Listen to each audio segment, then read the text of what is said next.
As you all know that we are studying first chapter, that is accounting for partnership firms fundamentals. And the topic which was going on in the previous video was related with interest on capital. तो इससे पहले वाले video में जो topic हमने पढ़ा था वो था interest on capital and we studied first case when the partnership deed is silent about interest on capital. यानी हमने ये पढ़ा था कि जब पार्टनरशिप डीड में ये चीज़ नहीं दी होती है, इंटरेस्ट ऑन कैपिटल के बारे में वो कंडीशन नहीं होती है, या हम कह सकते हैं it is silent about interest on capital, तब हम क्या ट्रीटमेंट करते हैं। For that you have to watch the previous video, and now today we are going to study the second case. When partnership deed provides interest on capital but is silent about treating it as charge or appropriation, यानी partnership deed जो है वो interest on capital तो provide कर रही है, लेकिन उसमें कोई भी कंडीशन आपको इस रिलेटेड नहीं बताई गई है कि whether you are going to treat that interest on capital as charge और एप्रोप्रिएशन। चार्ज और एप्रोप्रिएशन में क्या डिफरेंस है? So in this case, first of all, the point which you have to remember is that interest on capital will be allowed only in case of profits. यानी कि अगर profit होगा तभी interest on capital मिलेगा, otherwise नहीं मिलेगा। इसमें जब चार्ज की बात आती है, यानी कि अगर चार्ज दिया हो तो चार्ज का मतलब होता है कि फुल इंटरेस्ट अलाउ होगा, चाहे प्रॉफिट्स हो या लॉसेज हो। यानी कि लॉसेज हो या प्रॉफिट हो कोई फर्क नहीं पड़ता, फर्म पूरा इंटरेस्ट ऑन कैपिटल देगी। लेकिन अगर बात करी जाए एप्रोप्रिएशन की, आपको स्पेसिफिकली बोल दिया गया है कि interest will be treated as an appropriation, या अगर नहीं बोला होता तो हमेशा हम एप्रोप्रिएशन ही मानते हैं उसको, लेकिन स्पेसिफिकली जब चार्ज कंडीशन की होगी तब आप interest on capital full allow कर सकते हैं। तो बात आती है एप्रोप्रिएशन की। एप्रोप्रिएशन मीन्स कि interest will be allowed only out of profits, यानी अगर प्रॉफिट हुआ है तभी आप इंटरेस्ट ऑन कैपिटल दे सकते हैं, अदरवाइज आप नहीं दे सकते। दूसरी चीज ये, interest can not exceed amount of profit. इस केस में इंटरेस्ट जो है वो कभी भी प्रॉफिट्स को एक्सीड नहीं कर सकता। यानी अगर प्रॉफिट 50,000 का और इंटरेस्ट ऑन कैपिटल 1 लाख रुपए आ रहा है तो भी 50,000 ही डिस्ट्रीब्यूट होगा। अब इसकी कुछ कंडीशंस हैं, उनको हम समझते हैं and then we will solve a question, and then हम उसके थ्रू ज़्यादा बेटर तरीके से समझेंगे कि इसमें क्या हुआ। तो इसी केस में फर्स्ट कंडीशन की अगर हम बात करें, इन केस ऑफ लॉस, तो अगर लॉस होगा तो no interest on capital will be allowed, यानी इंटरेस्ट ऑन कैपिटल जो है वो अलाउ नहीं किया जाएगा।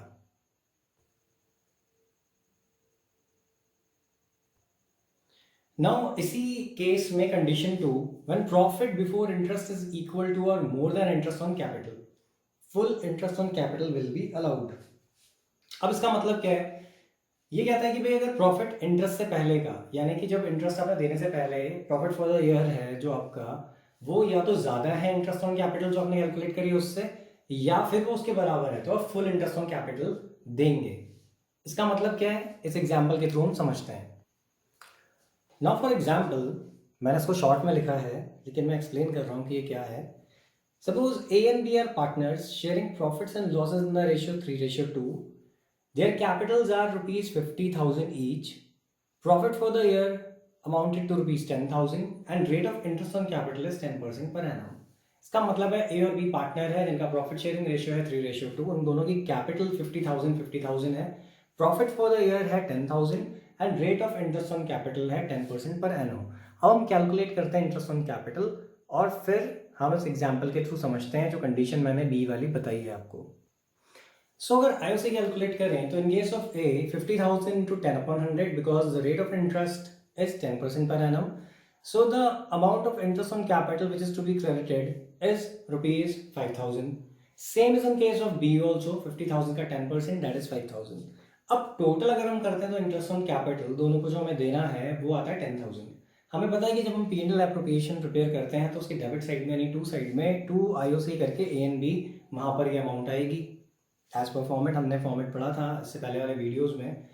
तो अब क्या होता है, उस कंडीशन के बेसिस पे ये था कि भाई प्रॉफिट फॉर द ईयर अगर इक्वल टू है या मोर देन इंटरेस्ट ऑन कैपिटल है तो फुल इंटरेस्ट ऑन कैपिटल मिलेगा। तो इस सिचुएशन में जो प्रॉफिट है दैट इज 10,000 और जो टोटल इंटरेस्ट ऑन कैपिटल हमें देना है वो भी है 10,000। तो हम पूरा इंटरेस्ट ऑन कैपिटल जो है ए और बी को अलाउ करेंगे एंड इनको 5,000 हम दे देंगे। नाउ सेकेंड केस की third condition, when profit before interest on capital is less than interest on capital, यानी ऑलरेडी जो आपका प्रॉफिट है फॉर द ईयर वो आपके इंटरेस्ट ऑन कैपिटल से कम है।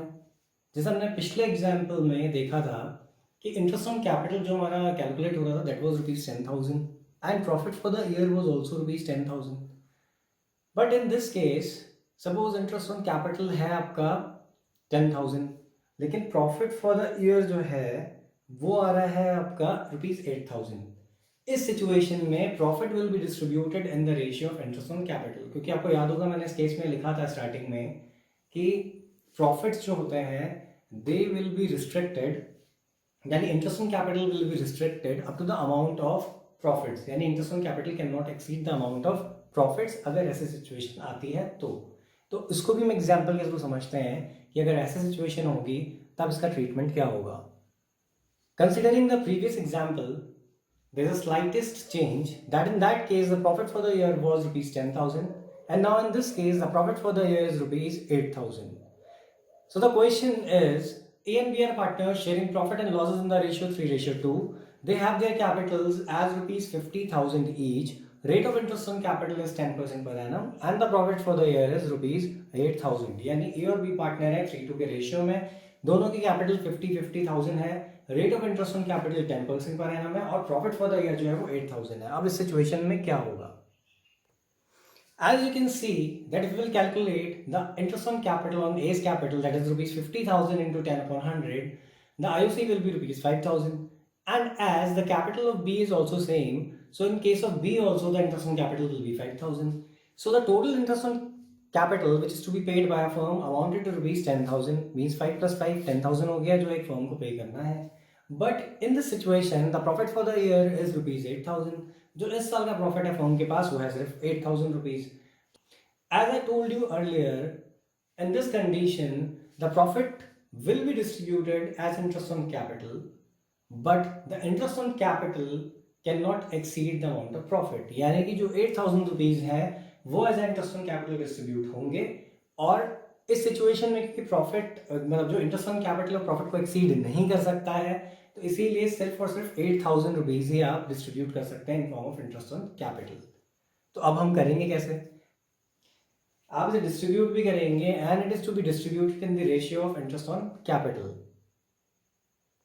सो अगर इन वैल्यूज को पुट करें हम profit and loss appropriation account में, तो जो सीन होगा वो कुछ इस टाइप का होगा।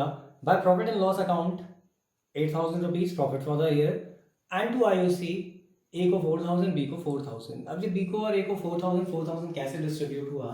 ये डिस्ट्रीब्यूट हुआ इंटरेस्ट ऑन कैपिटल के रेशियो में। यानी ध्यान रखिएगा हमेशा कि इन केस अगर आपका प्रॉफिट फॉर द ईयर कम है इंटरेस्ट ऑन कैपिटल से और ये कंडीशन आपको नहीं दी है कि whether it is to be treated as charge या फिर एप्रोप्रिएशन, उस सिचुएशन में आप प्रॉफिट में से ही दे सकते हैं इंटरेस्ट ऑन कैपिटल, यानी एप्रोप्रिएशन इसको ट्रीट किया जाएगा। और फिर आपको प्रॉफिट्स को डिस्ट्रीब्यूट करना होगा इन फॉर्म ऑफ आईओसी के ही रेशियो में। अब आईओसी का रेशियो निकला कैसे? ₹5,000 दोनों की इंटरेस्ट ऑन कैपिटल आई थी, यानी 5,000, तो हमने 5,000 का ही रेशियो निकाला है। अब जिनको रेशियो अगर नहीं निकालना था अमाउंट का, तो वो एक बार इस चीज़ को समझ लें। As you can see on the left hand side of profit and loss appropriation account, मैंने वहाँ पे चीज़ लिखी है रेशियो ऑफ आईओसी। ये पी एंड एल एप्रोप्रिएशन का पार्ट नहीं है, ये जस्ट मैं आपको कैलकुलेट करके दिखा रहा हूँ कि कैसे आप कैलकुलेट करेंगे। तो rate of IOC ratio of IOC है, मैंने लिखा है ए रेशियो बी। अब ए का इंटरेस्ट ऑन कैपिटल भी 5,000 था, बी का इंटरेस्ट ऑन कैपिटल भी 5,000 था, इनको हमें डिवाइड करना है। तो ये हो जाएगा 5,000 के जीरोज मैंने काट दिए हैं जैसा कि आप देख सकते हैं। देन 5:5 हो गया और we can write it as 1:1 because 5 divide होंगे आपस में, that the answer will be 1। तो रेशियो आ गया 1:1। तो ₹8,000 को हम 1:1 में डिस्ट्रीब्यूट करेंगे। अब 1:1 का मतलब है 1/2 यानी half. Then case 3, when partnership deed provides interest on capital to be treated as charge। अब आपको partnership deed interest on capital भी प्रोवाइड कर रही है और साथ ही साथ ये भी कह रही है कि भाई इंटरेस्ट ऑन कैपिटल को आपको एज अ चार्ज ट्रीट करना है। तो we have studied this thing कि अगर चार्ज ट्रीट करेंगे तो we will provide interest on capital even in the event of loss. अगर लॉस हुआ है तो भी हम इंटरेस्ट ऑन कैपिटल प्रोवाइड करेंगे। एंड इस कंडीशन के लिए क्वेश्चन में मेनली ज़्यादा टाइम ये लिखा होगा कि पूरा क्वेश्चन वैसे ही होगा कि A and B are partner sharing this and then लिखा होगा कि interest on capital will be provided even if it involves loss to a firm, यानी कि अगर ये लिख दिया कि भाई इंटरेस्ट ऑन कैपिटल देना ही देना है चाहे फर्म को नुकसान ही क्यों ना हो जाए, तो इसका मतलब ये होता है कि आप इंटरेस्ट ऑन कैपिटल को एज अ चार्ज ही ट्रीट कर रहे हैं. In this example, A and B are partners in the ratio 3:2. Their capital are rupees 20,000 and 10,000. Partnership deed provides interest on capital at the rate 8% per annum, even if it involves loss to a firm. यानी ए और B partners हैं 3:2 के ratio में, उनकी capital जो है 20,000 और 10,000 है. पार्टनरशिप डीड जो है वो इंटरेस्ट प्रोवाइड करती है at the rate 8% per annum, even if it involves loss to a firm. And profit for the year जो है दैट इज रुपीज 1500. अब इस सिचुएशन में हम क्या करेंगे, ये इसके सॉल्यूशन हम देखते हैं. सो इन दिस केस अगर इसकी वर्किंग नोट बनाई जाए, यानी आईओसी मैंने कैलकुलेट करा है ए और बी का. ए की कैपिटल थी 20,000 तो into 8/100 that is 1600, and B की कैपिटल थी 10,000 तो 10,000 इंटू 8/100 दैट इज 800. अब टोटल आता है इसका 2400, but profit for the year है 1500 रुपीज. यानी कंडीशन ये आ जाती है कि 1500 हमारे पास अवेलेबल है एज अ प्रॉफिट, एंड जो अमाउंट हमें क्रेडिट करनी है एज इंटरेस्ट ऑन कैपिटल वो है 2400. अगर ये नॉर्मल सिचुएशन होती जहाँ पर हमें नहीं बोला गया होता कि चार्ज एज अ ट्रीट करना है इसको, तो हम क्या करते, प्रॉफिट जो है 1500 को उसी को इंटरेस्ट ऑन कैपिटल के रेशियो में डिस्ट्रीब्यूट करते हैं, यानी 16 और 800 का जो रेशियो आता है 2:1 उसमें हम डिस्ट्रीब्यूट करते हैं. बट क्योंकि इस केस में ऑलरेडी आपको बोला गया है कि it is to be treated as charge, और मैंने आपको बताया यानी एग्जाम्पल में हमने पढ़ा भी इस चीज़ को कि even if it involves loss to firm की कंडीशन लिखी है कि यानी आपको देना ही देना इंटरेस्ट चाहे फर्म को लॉस हो जाए. तो अब इसका P&L जब हम बनाएंगे तो कैसे बनेगा ये हम देखते हैं. सो इस एग्जाम्पल को जब हम सॉल्व करेंगे और P&L में इसको शो करेंगे, तो सबसे पहले by profit for the year 1500, जो यानी कि आपका जो प्रॉफिट था 1500 वो. फिर आप लिखेंगे टू में इंटरेस्ट ऑन कैपिटल जो आपने कैलकुलेट करी थी that was rupees 1600 and 800, total हो जाता है 2400. अब इस सिचुएशन में जो डेबिट साइड है it will exceed the credit side, because debit में आपका 2400 है और क्रेडिट में सिर्फ 1500. तो ऐसे सिचुएशन में जो 2400 का आपका टोटल है डेबिट साइड का वो आएगा क्रेडिट साइड में और बैलेंस करेंगे हम उसको. अब because debit side is greater than credit side तो फिर ये लॉस हो गया, तो हम लिखेंगे by loss transfer to A's capital and B's capital. तो ए को मिलेगा, मतलब ए को जो लॉस बेयर करना पड़ेगा वो होगा 540 एंड बी जो बेयर करेगा लॉस वो होगा 360. अब ये 540 और 360 कहाँ से आए हैं, तो अगर आप टॉप एंड पे देखते हैं इसको यानी लेफ्ट हैंड साइड में टॉप उस पर P&L अकाउंट के ऊपर, तो आपको दिखेगा 900 को मैंने डिस्ट्रीब्यूट करा उनके प्रॉफिट शेयरिंग रेशियो में. आपकी प्रॉफिट शेयरिंग रेशियो था 3:2 तो यानी 3/5 और 2/5 हो गया. तो 900 into 3/5 540 and 900 into 2/5 that is 360. तो ये लॉस का डिस्ट्रीब्यूशन है जो यहाँ पे शो होगा. अब यहाँ पे नोट करने वाला जो पॉइंट है वो ये है कि अगर ऐसी सिचुएशन आती है कि where you have to treat it as charge, तो उस सिचुएशन में प्रॉफिट एंड लॉस अकाउंट बनेगा, बिकॉज आपका जो प्रॉफिट है वो ऑलरेडी कम था इंटरेस्ट ऑन कैपिटल से, तो एप्रोप्रिएशन की तो जरूरत पड़ेगी ही नहीं. यानी कि लॉस के केस में इवन हमें पता है कि profit and loss appropriation account नहीं बनता है क्योंकि interest on capital and all जो चीज़ें होती हैं एप्रोप्रिएशन की वो डिस्ट्रीब्यूट नहीं होती हैं. तो यहाँ पर जो P&L अकाउंट है वो बनेगा. आई होप ये कॉन्सेप्ट आपको समझ में आए होंगे. Thanks for watching the video.